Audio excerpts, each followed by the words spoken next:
Июнь айынын аягына чейин Манас аэропортунан Бишкекке жана кайра артка экспресс каттамдар жүрө баштайт. Ыңгайлуу транспорт күнү-түнү жарым сааттык интервал менен каттайт. Эс алуучулар аны Go Bus деген жазуу аркылуу тааный алат. 2 айдан кийин тиркеме аркылуу унаадан алдын ала орун ээлегенге мүмкүнчүлүк түзүлөт. Автобус, который будет ходить экспрессом без остановок.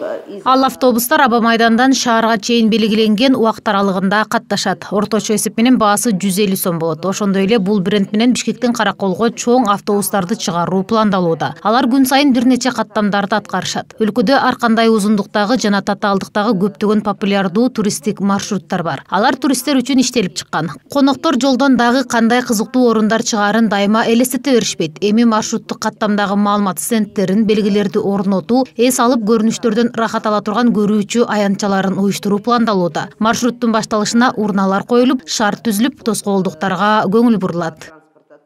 Пилоттук долбоор үчүн буга чейин өлкөнүн ар бир регионунда бирден 7 эко жол тандалып алынган. Жолдорду жакшыртуу Кыргызстандын бардык туристтик маршруттарына таасир тийгизет дешет адистер. Буга улай эле башка долбоорлорда ишке ашырылууда. Ысык көлдүн Тамга айылына жакын жерде эл аралык деңгээлдеги спорттук базаны куруу иштери башталды. Ал олимпиадалык спортчуларды даярдоо үчүн бардык талаптарга жооп берет. Муну менен катар туристтик жана шаарлар аралык каттамдарда эс алуу пункттарын куруу колго алынды.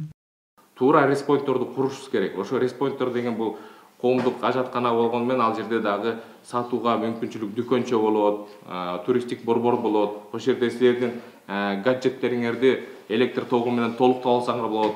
Электромобилдүү болгула, аларды дагы толуктап алсаңар болот. Ошондой бир ушундай Ташрабаттын мындай сыртына окшоштуруп дизайн кылып эскизный проектисин чыгардык. Азыркы күндө куруучу компанияларды дагы тендер аркылуу белгиледик. Буюрса 21-ин быйыл курганга аракетибизди күчүбүздү жумшап атабыз. Санаторий курорттук тармакты калыбына келтирүүгө да көңүл бурулууда. Мында өлкөнүн курортторунун жарымы калыбына келтирилет, калганы кайра курулат. Бишкектин аймагында ооруча эс алуу борборунун курулушу башталган. Анда эко туризмге маани берилип, тоо коюнунда саякаттагандар үчүн жыл бою иштей турган эс алуу жайлары болот. Саналуу күндөн соң Нарын шаарында ушундай заманбап боз үй шаарчасы ачылат. Мамлекет милдеттүү түрдө кылына турган проекттерге биринчи кезекте ошолорго басым жасап атабыз. Анткени жеке сектор билесиздер, алар жеке максаты бул жеке секторго шарт түзүп беришибиз керек. Алар өзү жумуш ордун түзүп, коммерциялык максаттары бар. А биз болсо мамлекеттик подход менен, мамлекеттик жанагы мамиле менен барып, ал жака шарт түзүү менен биргеликте мамлекет кыла турган ушул туризм багытындагы проектлерди шартта жаратып беришибиз керек да.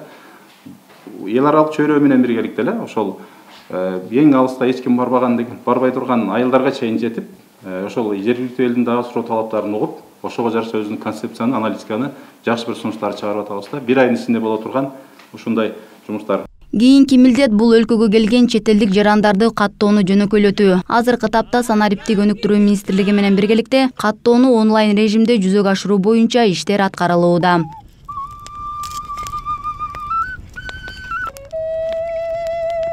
Мээрим Дүйшүнөлүва, Нурдан Карипбеков, Пирамида.